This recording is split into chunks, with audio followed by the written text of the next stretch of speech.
তখন জিবরাইল আমিন আল্লাহকে জিজ্ঞেস করছে, আল্লাহ আমি এখন কি করবো, এই লোক তো নিষ্পাপ, যদি আমি ধ্বংস দেই বা গজব দেই এই লোকের উপরেও পড়বে। তখন আল্লাহ বলছে গজবটা তারে দিয়ে শুরু করো, কারণ এই লোক সে একা জান্নাতে চাইতেছে। সমাজে কি হয়, হত্যা, খুন, ব্যভিচার, রাহাজানি, ধর্ষণ এগুলির বিরুদ্ধে কথা না বলে সে একা জান্নাতে চাইতেছে, আর মানুষকে আমি দুনিয়া পাঠাইছি আমার প্রতিনিধি হিসাবে। আগে কি কখনো দেখেছেন কোন সরকারি দলীয় ছাত্র সংগঠনের কোন ছেলে বসে এভাবে কথা বলে? আমরা যেটা সাদা সেটা সাদা বলি।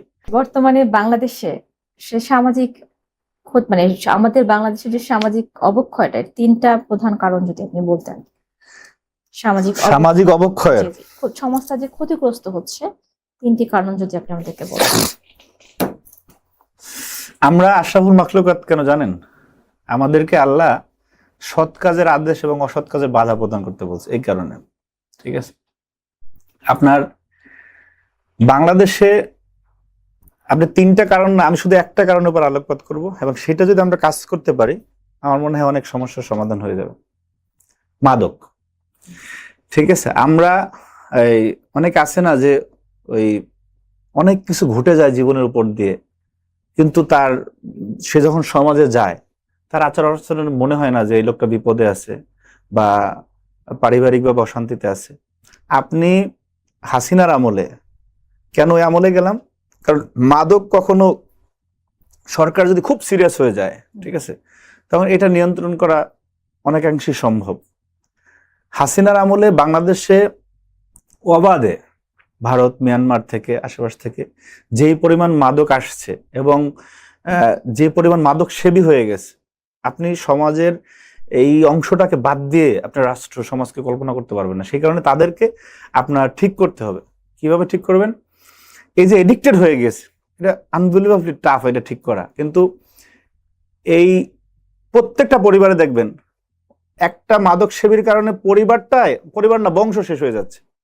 কারণ ওই মাদক সেবীকে ঠিক করার জন্য ওই ছেলের বাবা মায়ের উপর টর্চার করতেছে যে তোমার সন্তান এটা হয়েছে, তোমার কারণে এই হয়েছে সেই হয়েছে। তার বোন যদি দেখা গেছে স্কুল কলেজ পড়ুয়া থাকে, ও ঠিক মতো ক্লাস করতে পারতেছে না, ওর উপর একটা মানসিক চাপ পড়তেছে। ওই মাদক সেবী মনে করেন যে টাকার জন্য বাসায় ঝামেলা করতেছে। এইভাবে আমার কাছে মনে হয় যে সংখ্যাটা সরকার দিয়েছে এখন, কয়েকদিন আগে বাংলাদেশে কত লক্ষ গাঁজা সেবী, কত লক্ষ মাদক সেবী, এই ধরনের সংখ্যা দিয়েছিল। আমার স্পষ্ট পরিসংখ্যানটা মনে হয়, কিন্তু আমার কাছে মনে হয় বাস্তব সংখ্যা এর চেয়ে অনেক বেশি। সেই কারণে এই যে আমাদের যে সোশ্যাল ভ্যালুজের কথা আপনি বললেন, এই সামাজিক মূল্যবোধ বলেন বা সমস্যার কথা বলেন, মাদকের জায়গা থেকে আমাদের প্রচন্ড রকম কাজ করতে হবে। এটা সামাজিক আন্দোলন গড়ে তুলতে হবে। যে আপনি যদি মনে করেন যে আপনার বাসার স্বাস্থ্য বাড়ির ছেলে খাইতেছে, আপনার তো কোনো সমস্যা নাই, তাহলে আপনি নিজেরও ক্ষতি করলেন, সমাজের ক্ষতি করলেন, দেশেরও ক্ষতি করলেন। কারণ আমাদের এই যে হুজুরদের একটা চিন্তা দেখছি যে তারা বলে, আপনি কি দেখছেন যে ইসলামী দলগুলি কখনো মাদক নিয়ে বড় কর্মসূচি দিচ্ছে? শুধু বড় বড় বয়ান দিবে। আপনি কি দেখেছেন যে তারা কোনো সেমিনার করেছে যে মাদক সমাজের জন্য, দেশের জন্য, ইসলামের জন্য, ধর্মের জন্য, সবকিছুর জন্য ক্ষতিকর? সেটা করবে না।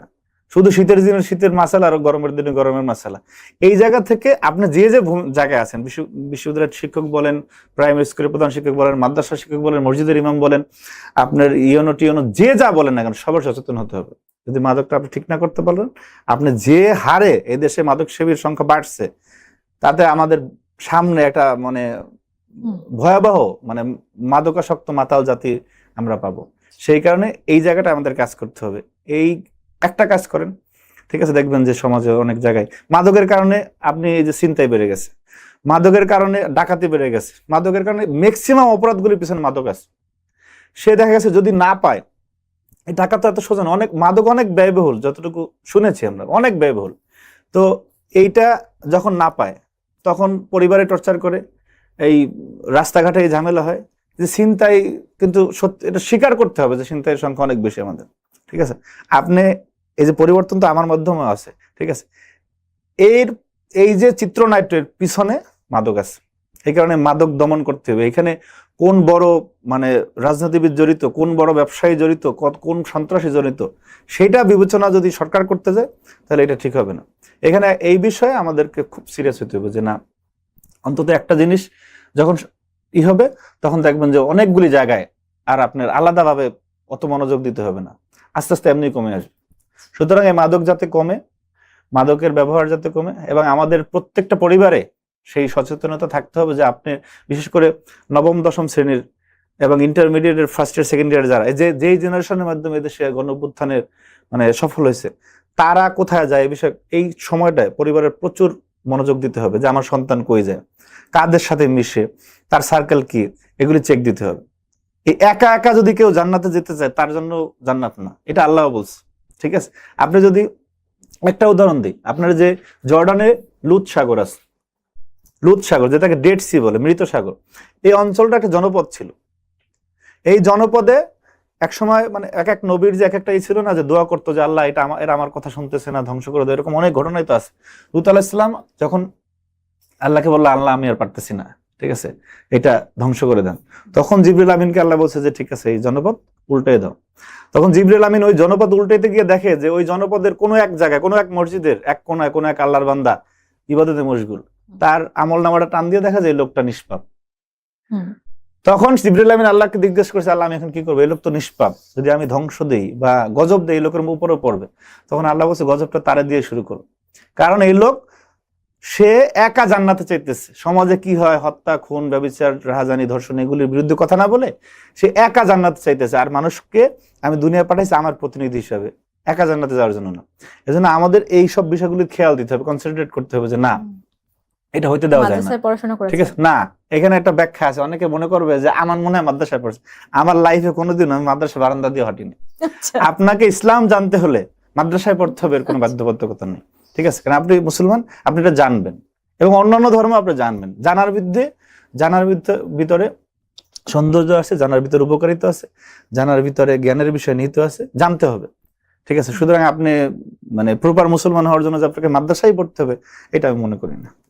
ধন্যবাদ। আচ্ছা, লাস্ট যদি আপনাকে আমি কোনো প্রশ্ন করি, সেটা হচ্ছে যে আপনি জুলাই অভ্যুত্থানের একজন অন্যতম অংশীদার ছিলেন, অভ্যুত্থানের আন্দোলনে ছিলেন অন্যতম অংশীদার হিসেবে।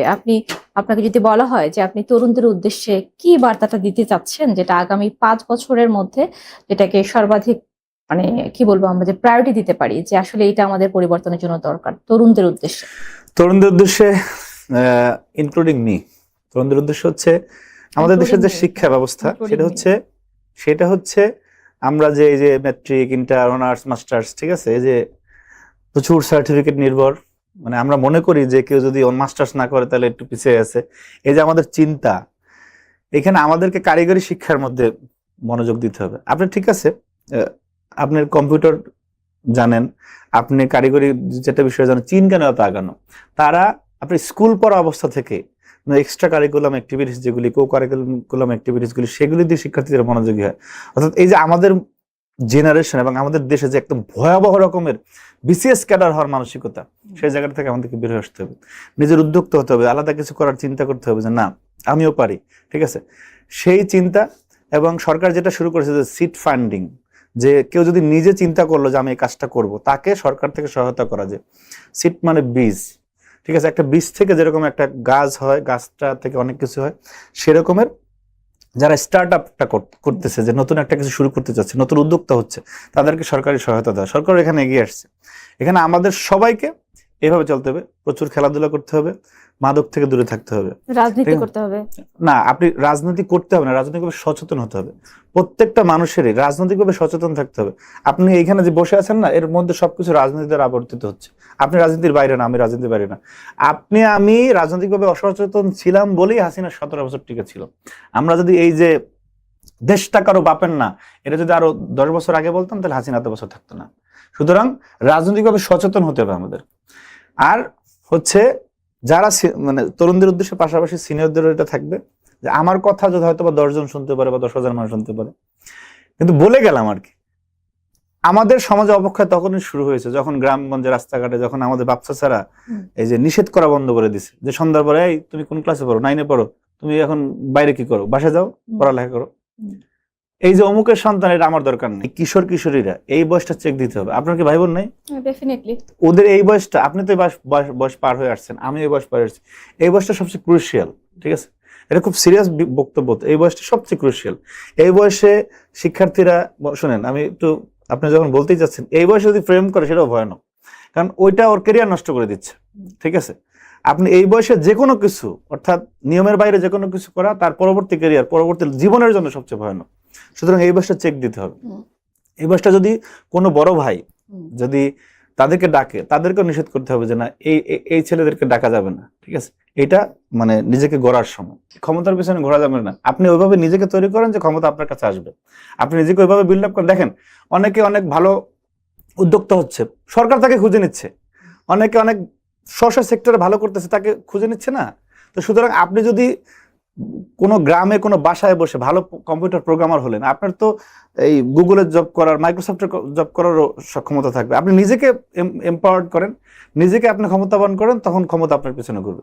আপনি ওই মিছিল মিটিং করে ক্ষমতাবান হইতে হবে এর কোনো কিছু, যুগের পরিবর্তন হয়েছে তো। যে দেশের প্রধানমন্ত্রী তারেক রহমান, সেখানে তো এত কথা দরকার নেই তো। আপনি নিজেকে সমৃদ্ধ করেন, নিজেকে সমৃদ্ধ করলেই সমাজও সমৃদ্ধ হবে, দেশও সমৃদ্ধ হবে।